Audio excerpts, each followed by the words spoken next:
Hey guys, GHOST.PREPPER here, and we're going to continue building our emergency supply kit, so stick around, it's going to be a good one.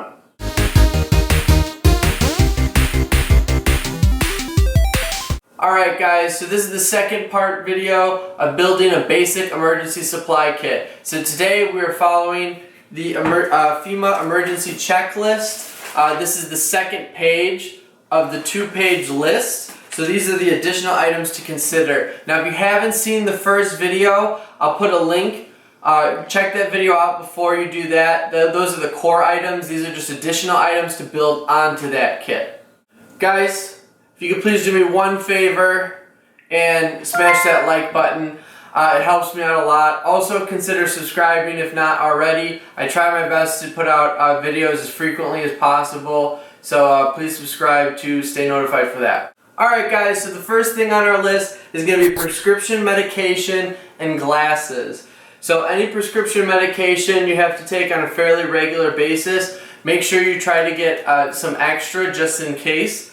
As well as I would recommend some over-the-counter medications. So for example, I take allergy medicine almost every day, so that's something, while it's not prescribed to me, that's something I definitely want to have extra of. As well as basic anti-diarrheal medication, aspirin, cold and flu medication, just to make sure if anything happens, you're not going to be sick or put yourself into a bad medical situation and make an already bad situation even worse. So make sure you have extra of those, as well as glasses. So obviously I wear glasses. I keep all of my old pairs of glasses, especially if your prescription doesn't change that much. I can still use this old pair and it'll still get me by. As well as having contact lenses as well, just as a backup, because you want to be able to see. So make sure you have extra prescription medication, and glasses.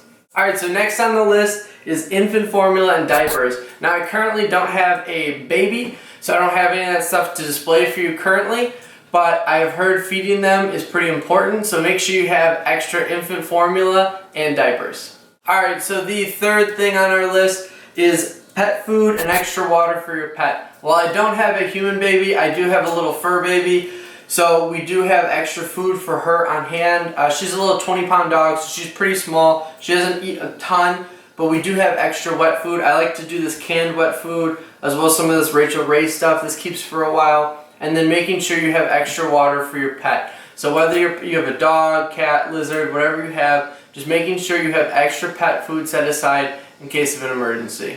Alright, so moving on down the list, our next item is important family documents such as copies of insurance policies, identification, and bank account records in a waterproof portable container. So you want to make sure you have copies of your important documents. Now whether that be hard copies or digital copies on something like an external hard drive, you want to make sure that you have copies of all your important documents such as identification, insurance policies, just in case any damage happens to like your automobile or your car, or if someone gets injured and you end up bringing them to the hospital, just making sure you have the right documents for the situation. I'd also recommend a waterproof bag, so you could do something like one of these dry bags. They also have like smaller Ziploc style bags for documents if you have paper copies as well. It's entirely up to you, but just make sure you have copies of all your important documents for your household. Moving on down the list, our next line item is cash or traveler's checks and change. So we are very dependent on electronic currency, myself included, right? We use our credit cards, we use our debit cards, we're doing money transfers electronically, but if the grid goes down, if utilities goes down, if the power goes down, stores might not be able to accept electronic currency. It happens pretty frequently. So having a backup plan is essential. We're all not perfect. We have gaps in our preps. There's things we forget, things that come up, maybe that you prepared for and you ran out of quicker than you anticipated. So being able to acquire new supplies and new services with physical currency is very important. So I would highly recommend each household have cash on hand. The amount is entirely up to you. I'm not saying that there's a set amount. A lot of people recommend around $1,000 if you can afford it. If not, just making sure you have some physical paper money, cash on hand, and a variety of different bills as well. So as much as you can split it up, the better, as well as having change, having quarters to be able to break those bills if there's any discrepancy. But just make sure you have physical money on hand. You don't want to rely on credit and debit cards, especially if the grid goes down or your town loses power. So make sure you have physical money as a backup. Our next item is emergency reference material such as first aid book or information from ready.gov. So whether you have small pamphlets like this, like small survival guides and first aid guides, or if you have full-length books and reference guides, ready.gov also has a bunch of material that you can print out as well if you want to put that in some sort of folder, but just making sure you have some reference guide. No one knows everything. We all forget stuff, and especially in stressful situations, it does help to be able to refer back to physical material. Keyword on physical, tangible material, right? Your phone might not be working, so you want to make sure you have physical guides to reference back to. But having this can mean the difference between life and death, so make sure you have all of this important information, just something to reference back just in case something happens. Alright, our next item on the list is going to be a sleeping bag or warm blanket for each person in your household. Just because there's an emergency does not mean it's happening in warm weather. I personally live in the Midwest, so the weather here is just all over the place. So you have to be prepared for, 90-degree days and then, negative 30-degree days. It's just all over the place. So I have to make sure I have enough warm blankets and warm bedding for each member of my household. So whether you have sleeping bags for everyone or just making sure you have tons of extra blankets to keep warm, make sure you can keep everyone in your household warm. I actually had an instance this past winter where we lost power at night. There's nothing I could do about it, so I said, okay, it's 11 o'clock, hopefully it'll come back on. Went to bed, woke up in the morning, and it was 60 degrees in the house. We lost 10 degrees just overnight. There was snow outside, it was pretty bad. Luckily the power came on shortly after, but it was pretty cold in the house. And that was not even a full day. I think we lost power for 8-9 hours, something like that. So make sure you have enough warm either sleeping bags or blankets for each member of your household. Alright, moving on down the list, our next item is complete change of clothing, including long sleeve shirt, long pants, and sturdy shoes. And it also has a note on here to consider additional clothing if you live in a cold weather climate. So as mentioned before, I live in the Midwest. Our weather is all over the place, so I have to make sure I have cold weather clothing, hot weather clothing, and anywhere in between. So I have extra pair of long pants, long sleeve shirt, socks and underwear, as well as cold weather clothing. So just make sure that every member of your household has appropriate clothing for any weather situation that may be happening outside. Alright, our next item is going to be household bleach as well as a medicine dropper. Now it has some notes on here. It does tell you how to use bleach as a disinfectant as far as parts bleach versus parts water. That's what the medicine dropper is for. As well as to be able to use liquid bleach to purify water, which is a thing that a lot of people actually don't know about. Now you have to be careful with it and to get the parts right. Obviously you don't want to get yourself sick by drinking bleach, but you can purify water by bleach. It has the instructions on here as well.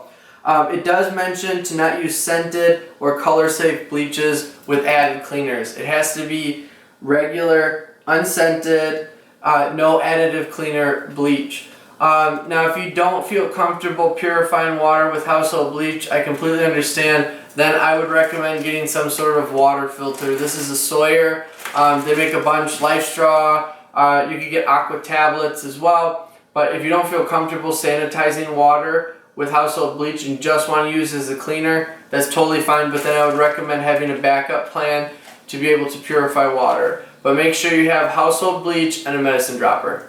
Alright, our next item on the list, as you can probably guess, is a fire extinguisher. Now you would be surprised at how many houses don't have one of these bad boys. This is one of the most important, if not the most important thing on this list. So if you don't have one, pause the video, run over to Home Depot, get yourself one of these bad boys, order it on Amazon, whatever you gotta do. Make sure you have a fire extinguisher. I shouldn't have to tell you what this is for, it's pretty important, but just make sure that your house has a good and up-to-date fire extinguisher. Alright, moving on down the list, our next item is matches in a waterproof container. Now, whether you want to get regular box matches and put them in some sort of dry bag like this, or you want to do Bic lighters and put them in some waterproof bag like this, or if you want to get waterproof matches, some of them actually come in the plastic containers that you can seal. I've seen those as well, but just making sure you have a way to create a fire. I know that a lot of people don't have wood stoves or wood burning fireplaces in their house. Those are sort of going out of fashion, but there's a lot of practical applications for having matches or a lighter handy. Let's say you have a gas stove and the power goes out. Well, the igniter on your stove is not going to work, so you need to have some sort of lighter or matches to get that to boil water and cook food, as well as, let's say maybe you have a gas fireplace and you need a way to get that started to keep your house warm. But just making sure you have matches or a lighter handy in some sort of waterproof container so they're going to stay nice and dry. Alright guys, moving on down the list, our next item is feminine supplies and personal hygiene items. Now, I said it before and I'll say it again, just because our daily routine has stopped does not mean our bodies do. So you have to make sure you have hygiene items available, especially if you have females in the house, you need to have feminine hygiene products. I believe this is one of the most forgotten, if not the most forgotten, prepping items. Unfortunately, I think a lot of guys are preppers and they're scared to stockpile these, but these are very important, so you need to make sure you have feminine hygiene products, as well as things like toilet paper. We all saw what happened with toilet paper in recent events. The people who weren't freaked out were the preppers who had extra, so I always try to take, especially if you buy these bulk packs wrapped in plastic, you can use the rest and then just save one and put it away and slowly build up the stockpile, but just making sure you have hygiene items, as well as things like shampoo, soap, body wash, stuff like that. Just make sure you have ways to keep clean and keep your personal hygiene up. It's very important, especially in a situation where we're losing utilities, the grid goes down. It is really important to keep personal hygiene up, so make sure you have all the personal hygiene products you need. Alright, our next item is going to be mess kits, paper cups, plates and plastic utensils, and paper towels. So obviously all this stuff is for eating. The reason you want stuff like mess kits, paper towels, paper plates, plastic or paper utensils is so you're not using as much water. So the reason you have things like paper plates instead of using regular dishes is because then you're going to consume less water. So if the water's shut off, if we've lost utilities, it's better to use stuff like paper products, like paper towels, paper plates, so you have to do less cleaning. That way you don't have to wash dishes, especially if you've only stockpiled a small amount of water. It's best to use that for drinking and hygiene. So you want to be able to use that, or stuff that's really easy to clean. So that's why these mess kits are really popular. You can just take a paper towel, wipe it out, and you're usually good to go. So make sure you have a backup plan for your eating utensils instead of relying on your standard dishes. Alright guys, our second to last item on the list is going to be paper and pencil. I threw a pen in as well, but there's always one thing on the list that I think is kind of a little odd until you really think about it. This was one I was like, that's kind of a weird thing to have. But then I started thinking, okay, why would you have something like this? And we're so reliant on our electronics, right? How many of us, take notes, do stuff with our laptops, our cell phones, our tablets? We're so reliant on electronic data storage that stuff like this actually comes in handy. Having paper and pencil is really important. Maybe you want to take inventory of the current supplies you have, or to keep track of, okay, I've taken this, we've consumed this, this, and this, and just to keep a running inventory of your supplies. Something like this would be crucial. The other thing I thought of too is, let's say you're worried someone may come looking for you in the house. This is a good way to leave notes. Let's say you've evacuated the premises, or there's been a natural disaster, and you could leave notes to loved ones just in case they're looking for you. You can put a note up on the fridge saying evacuated with the National Guard or something along those lines. Just to be able to leave notes as well as keep inventory and just have a physical medium as a backup is really important. So while initially I thought this was kind of silly, I realized that it actually has a very significant purpose. So make sure you have extra paper as well as a pen and pencil on hand. Alright guys, our last item on the list is going to be books, games, puzzles, or other activities. So this is really important because let's say we're in a grid down situation, you're stuck in your home, you have no power. What are you going to do? Now this thing says activities for children, but I found, so me and my wife recently lost power, I believe it was last year, and it was the whole evening. We basically had no power, we're just kind of sitting around in the dark. Again, we're very reliant on internet, things like Netflix, video games, stuff like that, to keep ourselves occupied. We got bored pretty quickly. So having board games, having books, having other physical mediums of entertainment is actually really important. You'd be surprised. I mean, initially you're going to go through, getting your supplies. You have your initial steps in your plan, but you may just be sitting around for a while. So you need to keep yourself occupied, especially if you have children or young ones. So making sure you have board games, books, puzzles, any activities really to just keep people occupied and keep your mind off of things.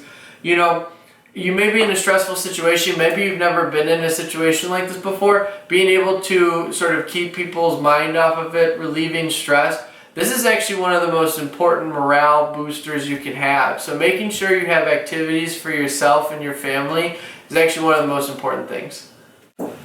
Guys, we did it. Both pages of the FEMA checklist, we made it. If you guys are still with me and you enjoyed the video, please hit that like button. I appreciate your support. Also consider subscribing if you're not already subscribed. Guys, let me know down in the comments. Let me know if there's anything that you guys thought, what did you guys think about this list? Was there any items that you guys would add? Is there any items you guys found sort of unnecessary? Let me know down in the comments. I love reading those. Also, if you're not already, please follow me on Instagram. It's GHOST.PREPPER. I have exclusive content over there. So guys, thank you so much for watching. I appreciate it. This is the Ghost Prepper, and I'll see you guys in the next video.